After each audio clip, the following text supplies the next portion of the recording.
Senior మంత్రి Congress party senior నేత జీవన్ రెడ్డి గారు మనతో ఉన్నారు. కాంగ్రెస్ పార్టీతో మీ అనుబంధం ముగిసినట్టేనా? కొత్త బాధాకరమైన కానీ పరిస్థితులు ఏదైతే ఉందో మరి అనుబంధం తెంచుకునే పరిస్థితి ఏర్పడటం కొంత ఇబ్బందికరం.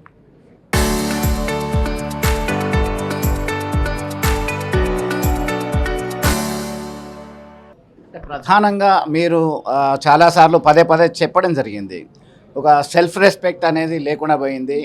ఇన్నేళ్ళ సేవ చేసినందుకు నాకు పార్టీ ఇచ్చిన మర్యాద ఇదా అని చెప్పేసి, అదొక్క పాయింట్ అయినా ఇంకేమన్నా మీరు ఎక్స్పెక్ట్ చేసింది మీకు అనుకున్నది సాధించలేకపోయారా? వాస్తవంగా ఏదైతే ఉందో ప్రజా జీవితంలో ఏ నాయకుడైనా కానీ ఇవాళ గౌరవం కోరుకుంటాడు, ఆత్మాభిమానం కోరుకుంటాడు. ఆ ఆత్మాభిమానం గౌరవం పొందలేనప్పుడు ఏదైతే ఉన్నదో నేను ఏ పదవి కూడా తృప్తి చేయలేదని చెప్పంటాను. నేను పదవుల గురించి అయినట్టయితే అసలు నేను ఎప్పుడు రాజీనామా చేయాలి, నాకు రావాల్సిన అవకాశాలు నేను పొందలేకపోవడం అనేది చాలా సందర్భాలు గడిచినాయి. బట్ ఐ నెవర్ ఫెల్ట్ వాళ్ళు చివరికి ఏదైతే ఉందో ఇవాళ కనీసం 4 దశాబ్దాలుగా నేను ప్రాతినిధ్యం వహిస్తున్నటువంటి ఒక శాసన నియోజకవర్గంలో ఇక్కడ నేను ఇవాళ ఏ ఐక్యంగతకు చిహ్నంగా నిలబెట్టుకున్న పార్టీ, అక్కడ కూడా నేను నా కార్యకర్తల హక్కులను కాపాడలేకపోతున్నా,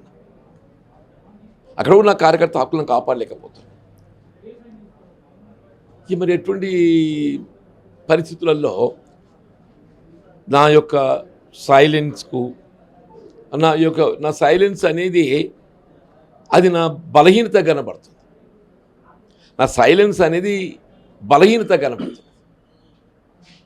వాళ్ళు ఎవరైనా కానీ ఏ ఓపికైనా ఒక హద్దు లిమిట్ అని ఉంటుంది. I waited for 20 months. ఈ 20 మాసాల కాలంలో ఏదైతే ఉందో అంటే నా గౌరవం నిలబెట్టడానికి, నా కార్యకర్తల హక్కులను కాపాడటానికి, నా ప్రాతినిధ్యానికి సంబంధించి కానీ ఏ విధమైనటువంటి ఒక దానికి సంబంధించిన చర్యలు అధిష్టానం ఆలోచించినట్టు కనబడతలేదు. No option left. ఒకవైపు మీతో మీనాక్షి నటరాజన్ మంతనాలు జరిపారా? రాహుల్ గాంధీ టీం మెంబర్ అయినటువంటి వంశీ చంద్రరెడ్డి వచ్చారు, మన దగ్గర టీపీసీసీ రాష్ట్ర అధ్యక్షుడు వచ్చారు, మంత్రులు వచ్చారు, మిమ్మల్ని కలిసి పదే కన్విన్స్ చేసే ప్రయత్నం చేశారు. ఏమని కన్విన్స్ చేశారు? అసలు మీకు తగిన ప్రాధాన్యత ఇస్తామని అంటారా? మీ గౌరవానికి భంగం రాకుండా చూసుకుంటామన్నారా? ఇప్పటికి జరిగిందేదో జరిగిందన్నారా? ఏం జరిగింది? ఎవరు కూడా ఏం లేదే. మీరు మా సీనియర్ నాయకులు 4 దశాబ్దాలకి కలిసి పనిచేసినాం, మీరు పార్టీలో కొనసాగాలి అనే మాట్లాడతారు తప్ప సమస్యకు పరిష్కారం అనేది మాత్రం ఏదైతుందో చర్చకు రాదు. ఇలా పార్టీ ఫిరాయింపు ఆరోపణలు ఎదుర్కొంటున్నటువంటి ఒక శాసనసభ్యులు ఎవరైతే ఉన్నారో వాళ్ళు అభివృద్ధి కాంక్షతోనే మేము ముఖ్యమంత్రి అయిన మద్దతు తెలుపుతున్నామని చెప్పని పేర్కొంటాం. Technically they are BRS party members, speaker గారి ఉత్తర్వులకు అనుగుణంగా. బట్ ఈవెన్ దెన్ ఓట్ చేస్తే మేము బీఆర్ఎస్ సభ్యులం అయినప్పటికీ అభివృద్ధి పరంగా మేము ముఖ్యమంత్రి గారితో కలిసి ప్రయాణం చేయాల్సినటువంటి ఒక ఆవశ్యకత దృష్ట్యా మేము కలిసి ప్రయాణం చేయండి అంటూ నేను కూడా ఇలా మా కాంగ్రెస్ పార్టీ అంతర్గత వ్యవహారాలలో మీ జోక్యం ఎందుకు అంటున్నా. ఏకంగా బీఫామ్ ఇచ్చేటువంటి స్థితికి, అంటే బీఆర్ఎస్ ఎమ్మెల్యే బీఫామ్ టికెట్ ఇస్తున్నాడు కౌన్సిలర్ ఎన్నికలప్పుడు అని చెప్పేసి మీరు ప్రధానంగా చెప్పడం జరిగింది. అదొక మెయిన్ ఇంపార్టెంట్ కదా, అంటే బీఆర్ఎస్లో వండుకుంటూ టెక్నికల్లీ అదే అంటున్నా మీరు అభివృద్ధి కొరకు ఏదైతుందో definitely it's your obligation, your responsibility. ప్రతిపక్షం నుండి వాళ్ళ కాంగ్రెస్ పార్టీ తెలంగాణలో ప్రతిపక్షంలో ఉన్నది. ఇలా ముఖ్యమంత్రి గారు మోడీ గారిని కలుస్తలేరా? తెలంగాణ రావాల్సిన హక్కులను సాధించుకోవడానికి ప్రయత్నం చేస్తలేరా? మీ ప్రాంత అభివృద్ధి కూడా తప్పకుండా మీరు పాటుపడవచ్చు. కాంగ్రెస్ అంతర్గత వ్యవహారాలలో మీరు జోక్యం చేసుకుని కాంగ్రెస్ పార్టీ కార్యకర్తల హక్కులను, కాంగ్రెస్ పార్టీ నాయకుల హక్కులను మీరు కాజేయటం అనేది అది ఏ విధంగా సమర్థనీయమని చెప్పంటారు? ఏ విధంగా పార్టీ దాన్ని అనుమతిస్తున్నది? అది ఏ విధంగా పార్టీ అనుమతిస్తున్నది?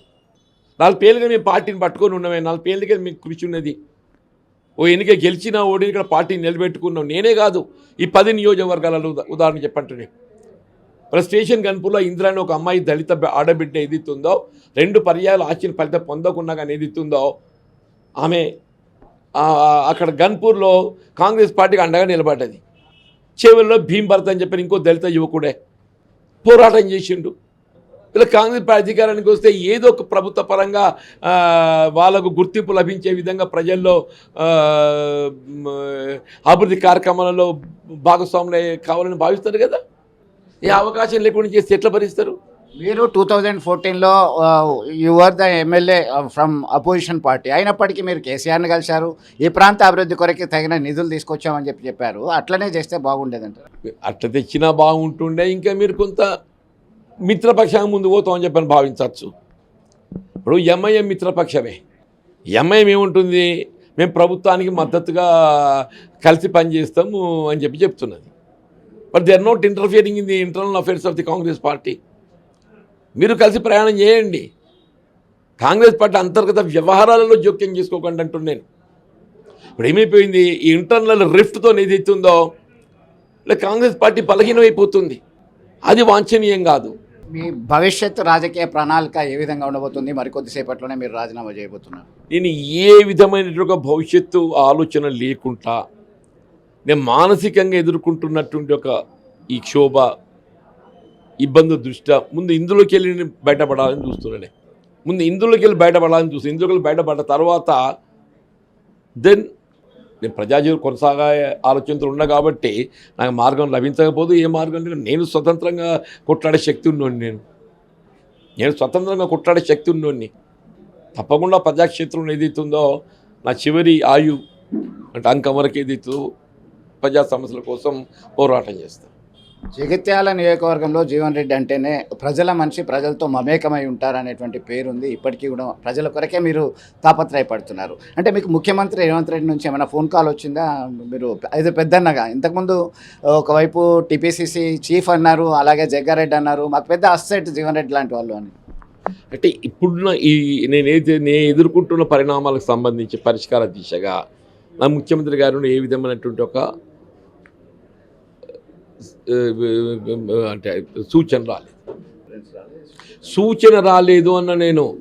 అష్యూరెన్స్ ఏంటి? సూచన రాలేదు అన్న నేను. మీరు రాజీనామా చేసిన తర్వాత ప్రజల్లోకి వెళ్ళే అవకాశం ఉందా? తప్పకుండా పోతా ప్రజల్లోకి, డెఫినెట్ పోతా. నేను ఇవాళ నేను కాంగ్రెస్ పార్టీలో ఉండి కూడా నేను ఐడియల్గా లేను. నేను కాంగ్రెస్ పార్టీలో ఉండి కూడా నేను ఐడియల్గా లేను. సమస్యలపై స్పందించుకుంటూ ఉన్నా. నేను రేపు స్పందిస్తే నాకు ఇంకా స్వేచ్ఛ లభిస్తుంది. స్పందించడానికి ఇంకా స్వేచ్ఛ లభిస్తుంది. ఇప్పటికే మీరు మేడిగడ్డ అంశాన్ని తీసుకున్నారు, లిఫ్ట్ ఇరిగేషన్కి సంబంధించి తీసుకున్నారు, అనేక అంశాలు తీసుకున్నారు. దానికి మీరు కమిట్ అయ్యి మరింత రైజ్ చేసేటువంటి అవకాశం. డెఫినెట్లీ ప్రజా సమస్యల పరిష్కారానికి ప్రజల పక్షాన్ని ఏదైతే ఉందో నేను నిలబడడం జరుగుతుంది. ఇవాళ నా వాణి వినిపించడం జరుగుతుంది. ఆనాటి శాసన మండలి సభ్యుడిగా నేను ప్రజా గొంతుగా నేను నిలబడ్డా. డెఫినెట్లీ నాకు ఇవాళ చట్టసభలో స్థానం లేకున్నా కానీ ప్రజల గుండెల్లో నాకు స్థానం ఉందనుకుంటున్నా. అంటే ఇప్పటికే మీరు 20 నెలల నుంచి ఒక క్షోభను అనుభవిస్తున్నారు. ఒక రకమైనటువంటి సిచ్యువేషన్ జగిత్యాల్లో ఉంది మీరు, మీ కార్యకర్తలు. అయినప్పటికీ మీ ప్రత్యర్థి అంటే దట్ మీన్స్ ఇక్కడ ఎలక్ట్ అయినటువంటి ఎమ్మెల్యే మీతో కలిసి పనిచేయడానికి, ప్రయాణం చేయడానికి సిద్ధంగా ఉన్నాను, మీరు వెళ్ళొద్దు అనేటువంటి స్టేట్మెంట్ ఇవ్వడం. ఆయన ఎవరైనా నాతో కలిసి ప్రయాణం చేయడానికి? నువ్వు నా ఇంట్లో వచ్చి నాతో కలిసి ప్రయాణం చేస్తానంటే నాకు ఇది అర్థం కాలేదు చెప్పంటున్నాను. నేను నీ పార్టీ ఏంది, నా పార్టీ ఏంది, అసలు నీది ఏ పార్టీ నీకే తెలియదు, నువ్వు నాతో కలిసి ప్రయాణం చేస్తా అని చెప్పంటే చెయ్యు. నేను శాసనసభ్యుడితో కలిసి ప్రయాణం చేయని చెప్పి అంటలేండి కదా. నా అంతర్గత వ్యవహారాల్లో జోక్యం చేసుకోకంటున్నా. ఒక శాసనసభ్యుడికి ఏదైతే ఉందో ఈ నియోజకవర్గ అభివృద్ధికి సంబంధించి ఏ కార్యక్రమాలు చేపట్టు. నిర్మాణాత్మకంగా వ్యవహరించే అంశాలలో తప్పకుండా నేను తోడు నిలుస్తా. కానీ నా అంతర్గత వ్యవహారాల్లో నువ్వు జోక్యం చేసుకోవడం అంటే ది బేసిక్ ఇష్యూ ఈజే నా అంతర్గత వ్యవహారాల్లో నువ్వు జోక్యం చేసుకోవద్దు అంటూ నేను మాటలు కాదు చెప్పడం. Rajiv Gandhi dream project anti defection law 1985 52nd అమెండ్మెంట్తో 10th షెడ్యూల్ యాడ్ చేశారు. యాంటీ డిఫెక్షన్ లా, పార్టీ ఫిరాయింపుల నిరోధక చట్టం. దాన్ని రాహుల్ గాంధీ సైతం పుస్తకం పట్టుకొని తిరిగారు. దాన్ని ముందు నుంచి మీరు వ్యతిరేకిస్తున్నారు. జగిత్యాల నియోజకవర్గంతో పాటు దాదాపు మిగతా 9 చోట్ల ఓవరాల్గా 10 మంది ఫిరాయించడం జరిగింది. వాస్తవం నేను అంటున్నా, ఇలా Congress party is a national party, జాతీయ పార్టీ. ఇవాళ ఏదైతే ఉందో ఇక్కడ తీసుకోపోబోయే నిర్ణయం ఇది రాష్ట్రానికే పరిమితం కాదు. ఇక్కడ మనం తీసుకోపోబోయే నిర్ణయం అనేది ఏదైతే ఉందో అది రాజ్యాంగ ఉల్లంఘన గట్ట ఉన్నట్టయితే జాతీయ స్థాయిలో దాని పరిణామాలు ఉంటాయి. అది మనం గమనంలో తీసుకోవాలి. ఇవాళ ఏదైతే ఉందో ఏ టీఆర్ఎస్తో పోల్చుకోనో లేకుంటే ఏ ఇతర రాజకీయ పార్టీలతో పోల్చుకొని నిర్ణయాలు తీసుకోవడం కాదు. అది జాతీయ పార్టీ కాబట్టి ఏదైతే ఉందో రాహుల్ గాంధీ గారి యొక్క ఆలోచన విధానం దృష్టిలో ఉంచుకొని మన పార్టీ గౌరవానికి భంగం కలగకుండా నిర్ణయాలు ఉండాలి. మన పార్టీ గౌరవానికి భంగం కలగకుండా ఉండాల్సింది పార్టీ విధానాల్లో భిన్నంగా నిర్ణయం తీసుకొని దాన్ని ఏ విధంగా సమర్థించుకుంటారు? రేపు రాహుల్ గాంధీ గారు ఏ విధంగా దాన్ని సమర్థించాలి? Tomorrow somebody will question in national media. జాతీయ స్థాయిలో today somebody will, tomorrow somebody will raise it. నువ్వు అన్ని పెద్ద పెద్ద మాటలు చెప్తున్న ముందు నీ రాష్ట్రంలో ఏం జరుగుతుందో నీకు తెలుసా అని చెప్పండి, ఏం చెప్పాలి? కాబట్టి ఏదైతుందో ఇది ఒక జాతీయ పార్టీ కాబట్టి మనం తీసుకోబోయే నిర్ణయం అనేది రాష్ట్రానికే పరిమితమై కాకుండా జాతీయ స్థాయిలో పార్టీపై ఏ విధమైనటువంటి ఒక నెగటివ్ ఇంపాక్ట్ లేకుండా పాజిటివ్ ఇంపాక్ట్ ఉండే విధంగా మన నిర్ణయాలు ఉండాలి. కాబట్టి తాపత్రయం. ఇప్పుడు కొద్దిసేపట్లో కార్యకర్తలు, అనుచరులు, ముఖ్య నేతలతోనే, ఆత్మీయులతోనే మీరు సమావేశం కాబోతున్నారు. మీలాంటి నేతకి అన్ని రాజకీయ పార్టీల దారులు, డోర్స్ ఓపెన్ చేసే ఉంటాయి. మీరు దేన్ని ఎంచుకోబోతున్నారు? అది చూడ, నేను ఇప్పుడు దాని గురించి ఇంకా నేను ఆలోచన చేయలేదని చెప్పిన కదండి. దాని గురించి ఇంకా నేనేం ఆలోచన చేయలేదు. ప్రజా జీవితంలో ఉంటారు 100% ఉంటాయి.